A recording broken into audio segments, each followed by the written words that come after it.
Revenge doesn't always announce itself with fire and fury.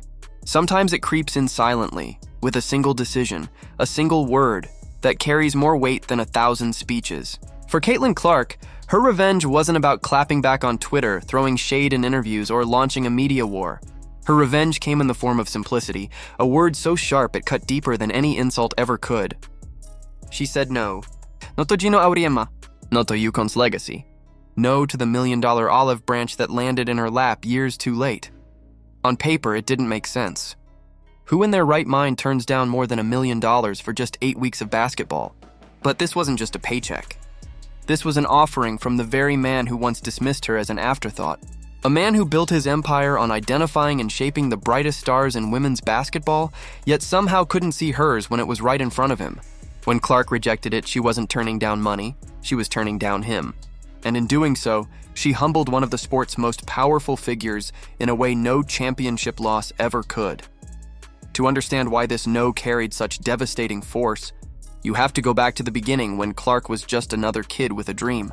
She has admitted it herself. UConn was the mountaintop, the dynasty, the empire.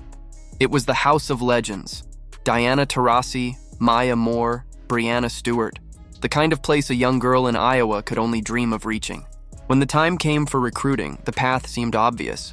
She was one of the most electrifying high school players in the country, and Geno Auriemma, the greatest recruiter women's basketball had ever seen, was still at the height of his powers.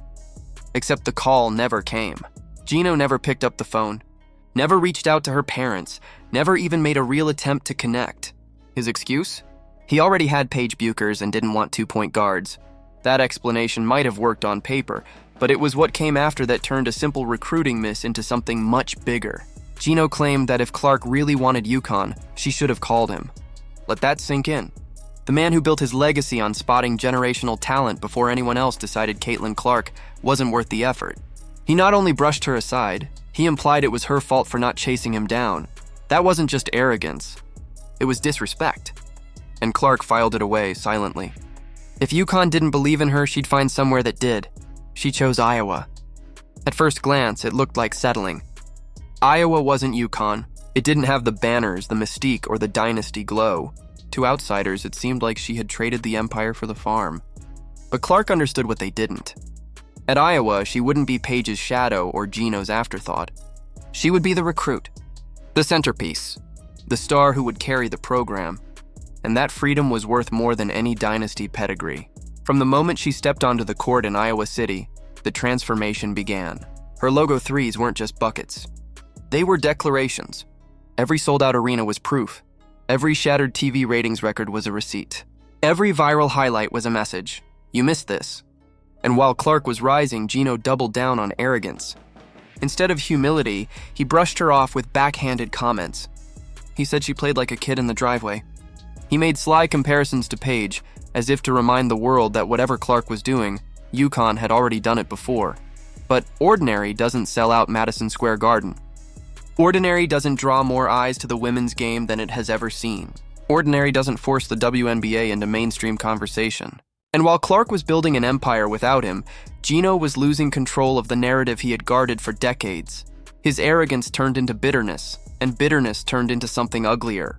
By 2024, as Clark was breaking into the WNBA, Geno's commentary crossed the line. In an interview, he didn't just downplay her, he attacked her fans. He called them delusional, clueless, even damaging to the game. Their crime? Believing that Clark could contend for MVP as a rookie. He laughed at the idea, saying it was a slap in the face to every veteran who had earned their place. What he didn't understand was that those fans weren't clueless. They were prophetic. Clark went on to win Rookie of the Year. She made all WNBA first team. And when the MVP votes were counted, she finished exactly 4th, precisely where her supposedly delusional fans predicted she would. The very prediction Geno mocked had come true, and his words aged like spoiled milk under a hot sun. And here's the delicious irony. Clark never said a word about it. She didn't gloat, she didn't clap back, she didn't even mention his name. Her revenge came silently, with results that couldn't be spun, ignored, or minimized. Every no-look assist, every dagger three, every box score that lit up Twitter was another nail in the coffin of Geno's authority. But for Geno, being wrong wasn't something he could stomach. He couldn't accept that the sport had moved on without him.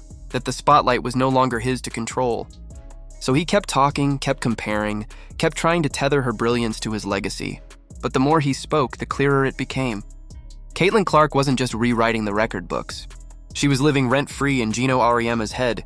Eventually, words weren't enough. That's when money entered the picture. Behind the scenes, Geno had become involved with Unrivaled, a new 3-on-3 women's league with big ambitions. The league had funding, investors, and high-profile players like Brianna Stewart and Nafisa Collier backing it. But it lacked the one thing that mattered most, a face. A singular star who could turn ambition into legitimacy. And everyone knew there was only one athlete who could do that, Caitlin Clark. So the offer came, over $1 million for just 8 weeks of basketball. One of the richest contracts ever put in front of a female player. But the truth was transparent. This wasn't just business, it was desperation. The same coach who never picked up the phone during her recruitment was now begging her to save his league. The same man who dismissed her hype was now trying to monetize it. The same coach who mocked her fans as delusional now needed those very fans to buy his tickets, stream his games, and validate his project. Clark didn't need to think about it. Her answer was swift and final. No. That one word was worth more than any rant, more than any headline, more than any fiery press conference. She didn't just reject a contract. She rejected his system, his authority, his entire worldview. She showed him and the world that she didn't need him, his approval, or his platform. She had built her empire without him, and she would continue to expand it on her own terms. The fallout was immediate. Without Clark, Unrivaled lost its magnet, its centerpiece, its credibility. The $1 million offer wasn't a sign of strength. It was a confession of weakness. Social media mocked Geno mercilessly. Fans who had followed Clark from Iowa to the WNBA laughed at the irony. The man who once dismissed her had come crawling back, and she had turned him away with grace so devastating it stung worse than any insult. And in that silence, Geno's era ended. For decades, he had been the gatekeeper, the man who decided who mattered in women's basketball. But Clark shattered that model. She didn't need banners or dynasties to validate her.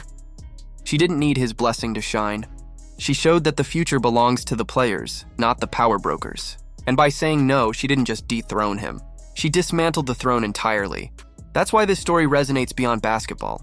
It's not just about a missed recruitment or a rejected contract. It's about a shift in power, a changing of the guard, a cultural transformation.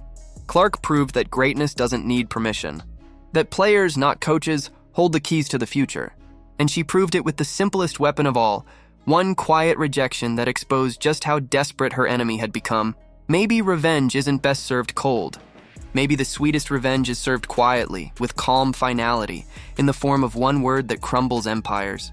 Caitlin Clark didn't just reject Geno Auriemma. She rejected the old system, the old arrogance, the old gatekeeping. And in doing so, she didn't just win. She changed the game forever. Do you think Geno deserved that humiliation? Or was Clark too harsh in her rejection? Let us know your thoughts down in the comments. And if you want more deep dives into the stories shaping basketball today, don't forget to like, subscribe, and turn on notifications so you never miss a moment.